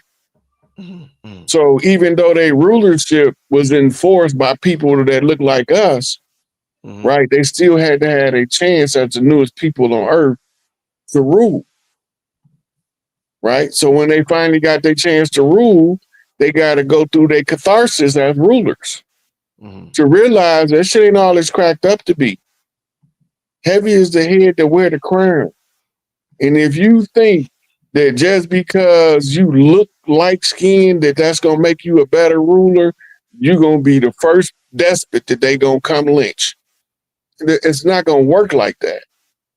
You got to have somebody with real power to prop a pseudo power up to look legitimate. That's real power. Mm-hmm. That's power over the mind, body, and the soul. Right? We used to then surrender so the anybody control over our mind and our soul. We used to we didn't care what you did with the body, you wasn't taking my soul. Right. Now we don't care what you do with our soul, just leave its body alone. Mm-mm-mm. Ain't this some shit? That's backwards. Backwards. Damn sure it's backwards. And contrary to popular opinion, you cannot sell your soul because it don't belong to you in the first place. Mm. Woo. Powerful. Yo, Rod, real quick, what can you tell me? And I'm gonna get to one last question from the family, but what can you tell me, Rod, about the classical period in Europe with music? Like Beethoven, Bach, Mozart, and all of that. What was that classical period about? Because I thought about that because of the word swarthy, and that's one of the words the contemporaries of Beethoven used to describe him. And that whole classical music period that influences society to this day. What was going on at that time? How did they come about with that? Um, were all these really black people, or are we just fantasizing because we want them to be black? Tell me about that period, that classical period. Okay, so this, right during the time that that music was being produced, you got to remember most of the people didn't have access to concert halls. Mm-hmm. That's the first thing you got to remember. Okay. All right, now of the people that did have access, now you're talking about artisans, Mm-hmm. and the royal families was the only one that could commission somebody to perform in a performance. When we looking at Mozart, Bach, Beethoven, all they doing is exercising the musical version of the Greek philosophy. It came from Greece, from Egypt by way of Greece. And it was the understanding of the music and the notes is a critical part to understanding spiritual development, right? It wasn't no classical music in the BC period.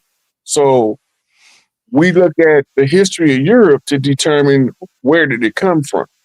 It's a derivative of Indus Valley and North African musical traditions, but it's designed to enhance the ability to think because the Greeks was first established to civilize the European nations that was created by the Anunnaki. And all of them wasn't pale skinned, but a lot of them were. And the ones we call Moors, or they was Etruscans at the time, arrived in Europe after being exiled from Africa around 711 AD, right? But they had already infiltrated through the Ottomans. They had already infiltrated through various other subgroups throughout Europe to establish the Roman structure to continue on with the empire. The empire is the Babylonian Empire. Everything that we see around us right now is predicated upon the elites using blood magic, money magic, and sex magic, which rolls out as your three monotheistic religions. Judaism is blood magic, Christianity is money magic, and Islam is sex magic. Mm-hmm. So when you look at it, the Jews won't. It looked like that the Jews is the most money hungry, but they not. They the most money savvy. It's a difference. The Christians is money hungry. When the churches they passing around garbage cans for people to put money in, right? Now the Jews is the ones that's actually doing something with their money. They're using the money to make more money. Whereas Islam is predicated upon having enough money to be able to afford enough wives. Sex magic. So Beethoven and all of them, they was black, like people say. All of them was melanated. The Europeans, the pale face Europeans, didn't start getting appointed into to royal thrones until after the exile of the Moors Mm-hmm. in the Inquisition. This Mm-hmm. is when now if you go back and look, the 1492 Columbus arrived over here, and the announcement was that they finally exiled the Moors in 1494. I think it was 2 years later. Mm-hmm. Right? Then what happened to Isabel and Ferdinand? They got beheaded. Mm. Right? So we see what's going on, but we are being told from the victor's perspective of what it means. What we looking at, you saw the car accident, but you ain't see the accident. You see what I'm saying? You seen the collision of the two cars, but you didn't see the accident. Right? So now they got you looking somewhere else for the accident that you just watched. You know, so you want to rewind the tape. What I miss? Right. It's misdirection. It's an old David Copperfield trick. Mm. I'm gonna make this elephant disappear right before your very eyes. Come pay this $400 to see this magnificent illusion right before your face. You won't believe your eyes. He gonna make no elephant disappear in front of me and expect me to believe it. I'm going down here and see. Soon as you paid your $400, you convinced yourself that it's a possibility he might trick you. You was tricked. Wow. You know, even when you left, you was like, I don't know how he did it, man. He sure made it let that elephant disappear because you know it's an illusion. But you don't know how he did it, Right. which arouses the fascination in your inner child. Mm-hmm. So you accept the fact that you got tricked. Mm. Wow. Very interesting. Very interesting. Let's get to this last question, Rod. And shout out to everybody. I just seen people sent some super chats. I didn't even know that. So shout out to everybody who put up all right, let me get to since this is a super chat. Rod, what Persian deity that Iran has awakened has scared US and Israel? Is it Hulagu, grandson of Genghis Khan, or Abraxas? The one that they was working with was Gilgamesh. They was working on Gilgamesh was in stasis. He wasn't dead. That's what the old guys used to do. If you read, if you study and watch a lot of Norse mythology cartoons and mythology, you'll see that a lot of the times the guys go into stasis for 1,000 years, right? And what during their stasis, they live incarnations as mortals walking around in another body in another avatar. Right? Until it's time to wake up the God body. When you wake up the God body, now he in his full power. Now he's a threat.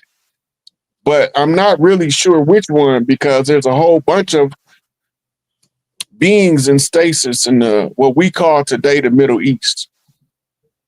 It's quite a few of them. It's a lot of them? Yeah. Damn. Do you think you got a body in stasis somewhere, brother? You think you just roaming around as Rod Hayes until you know what I'm saying? Like this shit is interesting, man. But we ain't really here, man. We just think we is. Yeah, no, you We, right about we, that. we believe this reality is more real than the real reality. That's why we don't know the real reality exists above and beyond this.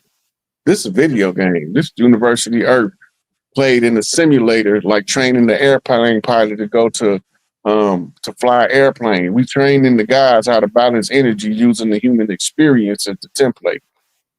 Right, right. But when you in your God form, you look like a star. Uh, The star goes supernova unless he can harmonize his opposites and stabilize his fluxing capacities. yeah. So then he'd be able to burn longer as a star, which causes less chaos in the universe. Remember, it all came from chaos. Somebody had to find the order. Once the order was discovered, now you have to find a way to teach the order to other beings. But nobody had a body. Nobody was walking around on no planet with no 2 legs, 2 arms, and a head. Right? All of a sudden, we discovered a way to teach the star how to balance its energy so it don't have to implode and become a dwarf star or explode and go supernova. Mm, Right? Now it's balanced, it can be a functional star system for a much more longer duration of period. And then it'll create its own creation out of what it's created. mm, Everything don't look like Earth. We think every other planet that mm. we're going to encounter going to look like Earth. No, they got planets that what we call a leaf look like a string, Ooh. and it's fluorescent. And depending on which one of its suns is in the sky, depends on which tint they flicker with. Right. Right? You got other planets they don't have no trees, they got nothing but crystals, and people that eat crystals. I mean, you got a lot of stuff beyond what we perceive in this human incarnation. We believe so much in this that this creation is so fascinating to us when we come into this world, and we want to be immersed in it. And this is the contributing factor to making it difficult for us to wake up, because whatever system is at play, while we going in that system, we learning how to navigate and operate using the law opposites, using the law correspondence, using the law of frequency, vibration, right? When you meet a new person and you're like, man, I feel like I've been knowing them my whole life. Right. Nope. But you've been knowing them multiple lives. You just came into contact with them in this one. Yeah. And this, we make agreements with each other Yeah. to come back at the end of this cycle, and we gonna all hang out like one big happy family and smoke blunts, Dope. drink alcohol, talk shit, eat at the barbecue, and laugh about it, That's dope. right? Because when we leave the body, we don't have no emotions. There's no pain, no joy. It's just pure knowledge, 100% data. Just damn. That's boring. Yeah, that's like AI. That's like motherfucking But AI. when you in the now activate AI to the physical intelligence. What would AI want to do if anybody ask AI, if AI could become human, what would be the most fascinating part of the human experience for AI? They're probably going to tell you to feel emotions. Emotions, yeah. It's the same thing with the guys. AI ain't artificial intelligence, it's ancestral intelligence. It's ancient intelligence. It's alpha intelligence coming from the Omega mother. The old mega mother. It's, Wow. Damn, that's some deep shit, Rod. Wow, this is some amazing things, man. But I don't want to think of my higher self as a goddamn robotic. I mean, all the soul black people got, we do everything with emotion, Rod. Then you mean to tell me I got all this soul down here? I got all this swag down all right, here. let me ask you this question, Rich. I'm a little robot? Let me ask you this question. Yeah. Okay, I'm gonna take Allen Iverson. He's about 50 something now, right? Yeah, yeah, yeah. We finna go to the park. I'm gonna give Allen Iverson the basketball, and I'm gonna give a second grader a basketball, and we gonna run dribbling drills. Mhm. Who gonna outperform who? Yeah, Allen Iverson going to outperform. Okay, now that's based on something. What's the basis? Experience. Experience. Yeah. Man, we've been playing with the soul so long, man. We know how to make everything look cool. Uh, But the new people have to learn how to use their higher self. They have to learn how to navigate their emotions. They have to learn how to break past those things that's anchoring them to low vibrational energy so they can break free. But when they was denied ascension rights, they was denied the joys of music, the mm, joys of the eclectic tastes in foods, right? You got once your soul turned on, the food tastes better, mm-hmm. Yeah. right? The air smell different. It's cleaner. Even in the smoggy city, it still smell cleaner, That's true. right? When your eyesight become like it's another kind of clearness that you can't explain. You all the way online now. You wide awoke in the matrix. Shouldn't have took the red and the blue pill, Rod. You should have just took one of them. Wow. Man, it's always a good time having these conversations. I love this level of conversation. Somebody in the chat also asked me, can you send a link for the cigars for the donations? Yes, let me put the link. Rod, did you finish yours yet? Oh, I use mine like ritualistically. Okay. The first batch you gave me, they gone. Okay. Yeah, they gone. They long gone. I'm on my other batch now. Okay, cool. Yeah, man. Tell the people again, Rod, because they be think I'm joking with these cigars, fam. By the Hey, way, look, before I say that, that's the link. The donation to get gift of the cigars, 30 or more. So you could just send donation to that link right there. But Rod, I'm not joking with these cigars, Rod. look, the cigars is legit because when like I smoke a blunt, right? Yeah. My mind be everywhere. I smoke the cigar. Now I can focus. Mm, It's the nicotine works with the THC. This is why your tobacco chief smoked marijuana and your marijuana chief smoked tobacco right. because they was able to use them to like balance each other. Remember what I text you when I smoked the first one, I don't brother remember. Rick? What you text me? I don't remember. What you I text me? said, man, I love these cigars. They good for thinking. Focus. Yeah, you said focus. Yeah. You was like, yeah. I said thinking. Take it. They Okay. good, yeah, they're good for thinking because the nicotine receptors in the brain and the endocannabinoid receptors and the THC receptor, all this stuff is in the brain, and now the brain feel whole. It can focus and concentrate and solve problems. Mm-hmm. But I have you know what? I might go for a walk tomorrow down to the dock. Ross said, you know what? I'm gonna give you one tomorrow. You're right. I don't know if yours have them on it, but like I said, because they're so natural, you could see if you look closely at them, some of them got crystals on it. Like the cigar itself, you can see little crystals on it. Like this is some potent, real, not And it's taste. smooth, brother Rich. They smooth. Yeah. Look, they sell themselves. If anybody smokes cigars and because most cigars got a little harsh aftertaste to it. Yeah.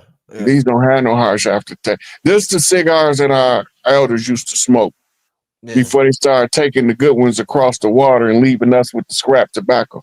You know what I'm saying? Come on, man. How they do that? But hey, we good now, family. We good now. But yo, I told you, Rod, you have to go to Honduras and then drive 4 hours in closer to the coast just to get them, bro. Like this is like I don't know if people realize how exclusive these are. This is some exclusive stuff. But I shared the link, family. You could click on one. I'm gonna share it one more time. You could click on the link in the chat. I've been doing amazing spiritual work with them. I'm glad Rod, Vicky Dillard, she's excited. I sent something to her. She's totally tapped in. So shout out to Hey Roo. Hey Roo said, I agree, these cigars are legit. I'm a cigar smoker myself, so I know the difference. Yeah, Not no harsh. It don't give you a headache. All that shit. None of that. Yeah. Yes, you Yeah. can donate double for two. Yes, you can. Yeah. Indeed. Indeed. Indeed.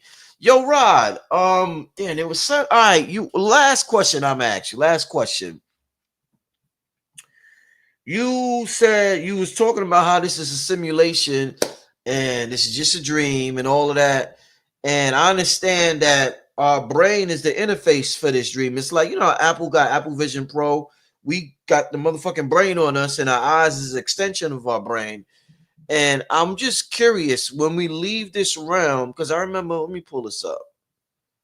In the Predator movie, right? When he was looking at motherfuckers, he had this vision. Let me show you, Rod. Hold up. And he seen like infrared. He had like, I think he seen like Yeah. so what do you not Rod Hayes to your ancestors? They don't see what we seeing. We seeing this because we got the Apple Vision Pro on in our eyes and our brain. So Yeah. what do they see when they see you in another dimension, my brother? Do they see an image like that? Light? What do they see? Infrared? What are they looking at when they see you, Rod? It depends on where they're looking from. Because anytime you settle into what we call a fixed position perspective, it Yeah. alters how you perceive, right? Your perception is altered by the field that you in. They can see us like we see each other, but when they looking into the physical world, we might look like this from where they at. But when they come into the physical world, we look like we look to each other. Right. And they look like it too until you get close enough to them to see that, wait a minute, this sucker right here, he ain't got no pupils. Where Uh, he from? uh, You know? So it's just it'll be little clues to let you know that they ain't from this realm, right? uh, But when they in their realm, we look more like this or the green one, depending on the color of our aura. They will read the color of our aura. Now, if they in a different frequency where it's primarily dominated by sound, we all our chakra arrangement plays a different tune to each person. ooh, It's yeah. your personal superhero theme music that if you ever become artistic enough, you can write your own theme song. Crazy. We damn.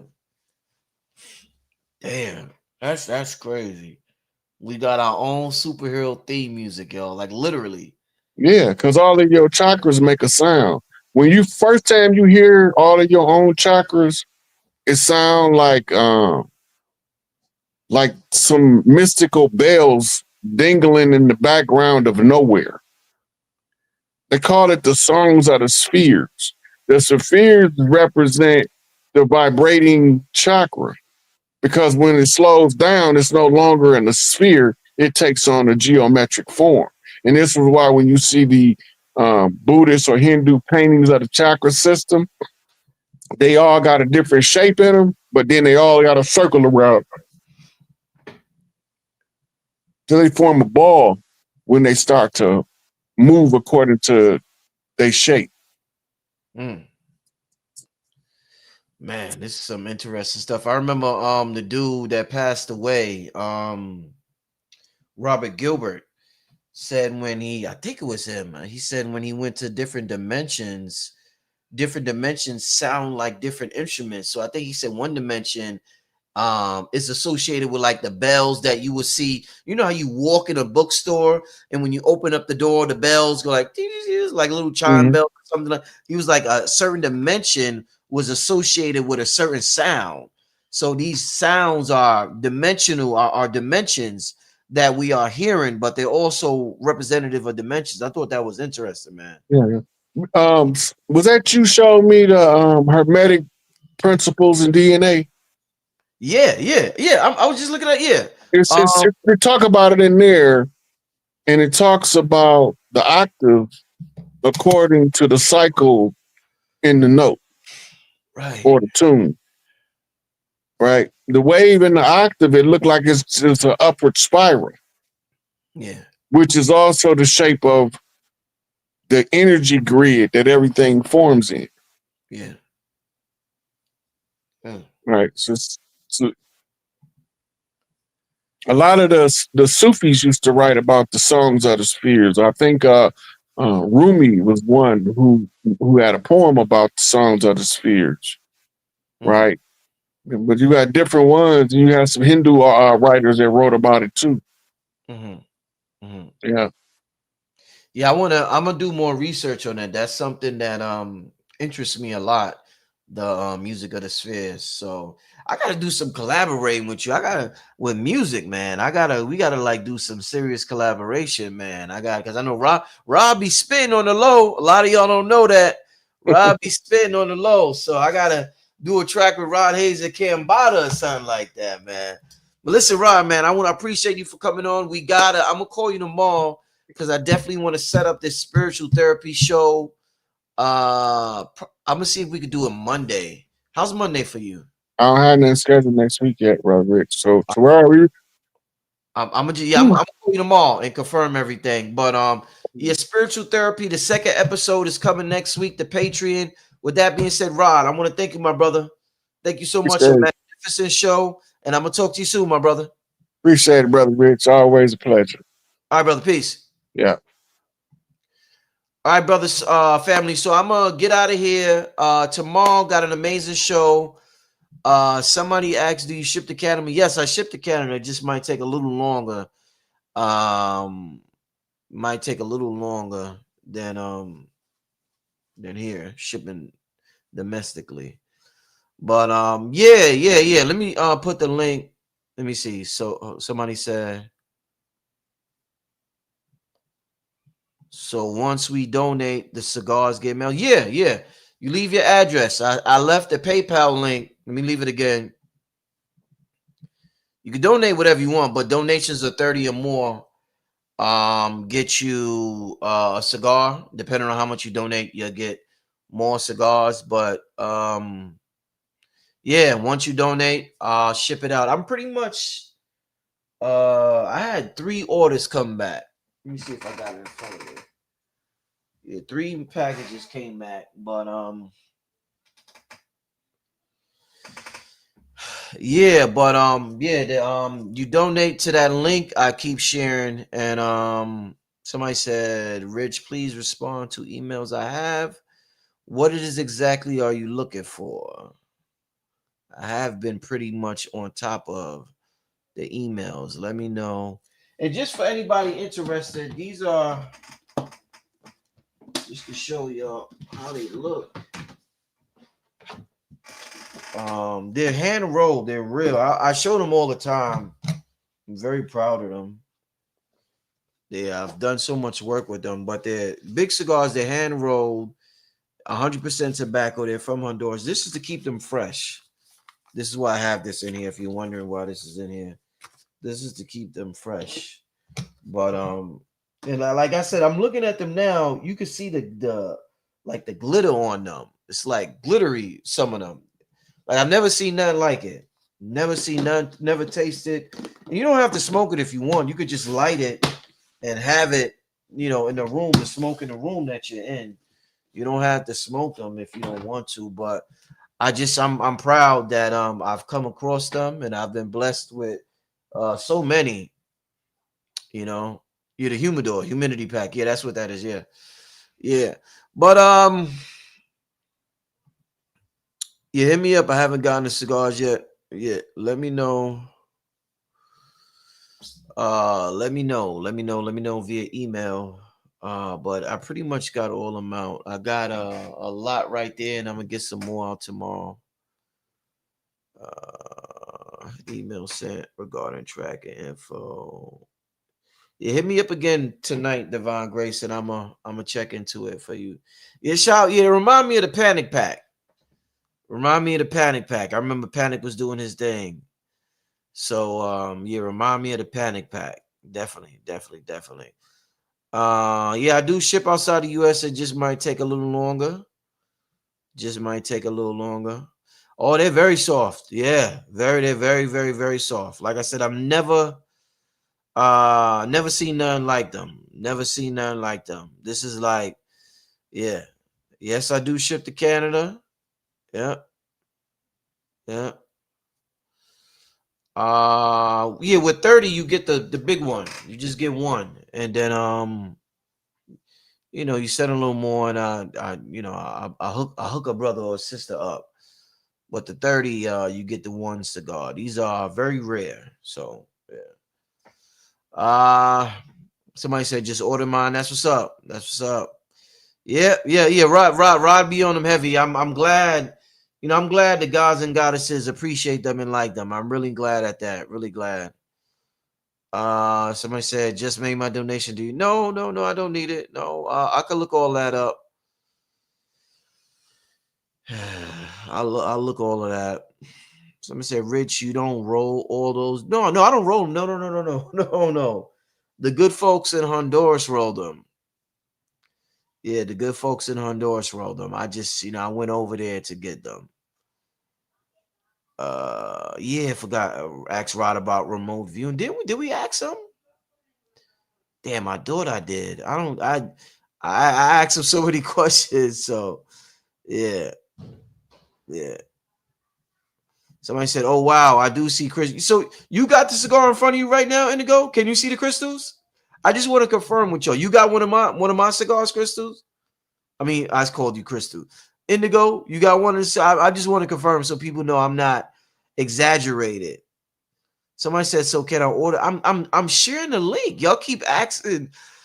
Y'all keep asking how to order. I'm sharing the link literally. You donate. I'm sharing a donation link. You donate to the link. Leave your address. A donation of 30. Here come my daughter. A donation of 30 or more. And I said, but yeah, it's through the link. I'm sharing the link. Yes, I told you I'm not joking. Hey, Rue can see them. All right, check this out, y'all. Hey, Rue sees the crystals, and Indigo Earth sees it. She's saying yes. I'm smoking it now. Yes, and she said I put my flashlight on it. Yo, listen. I want y'all to know I'm not joking. I am not joking. No, I don't know. Listen, you're not gonna find. You might find 3 people in the whole country that'll show you a cigar with crystals on it. You know what I'm saying? What's that little mommy? My little daughter. This is my cue that it's time to get off. Let me say, them cigars is fire. Bought 2 personally from her. Yeah, yo, nobody can show you cigars with crystals. Look at my little mama. What's up, baby? Look how she look at her daddy. She like, Dad, time to go. She's like, Dad, time to play. But don't see the crystals, but I see the cat. Yeah, well, that's just hate. You know, family. We gotta. Business is great. We need to all engage in some form of business or other. Yeah, I love you. I love you. But let me get out of here, family. This is my cue. This is my cue that it's time to go. My little mama's here. She gonna start beating me up. But listen, I'm gonna share the link one more time. But I've nobody has cigars with crystals on them. So I'm glad I had people verify that. You may even see a little bug on them or something because there's no pesticide. It's not sprayed with anything. This is why it's allowed to grow like this. There's no pesticide. There's nothing. Zero chemicals. This is what our ancestors used to tap into. So yeah, this is the real deal. Shout out to Rod for confirming. But yeah, make sure you click that link, donate, get your cigars, family. Help me build this empire, and I will gift everybody with a cigar. I got a lot of containers, so I got a lot left for the family. So this is my cigar thing now. Radio cigars, you see that? The radio cigars, the communication devices. But let me get out of here. I will see y'all tomorrow. I gotta get out of here. My daughter's here tomorrow, 9 o'clock. Got a special show for y'all. All right. Peace and blessings, y'all. Have a good night. I'm gonna smoke one right now.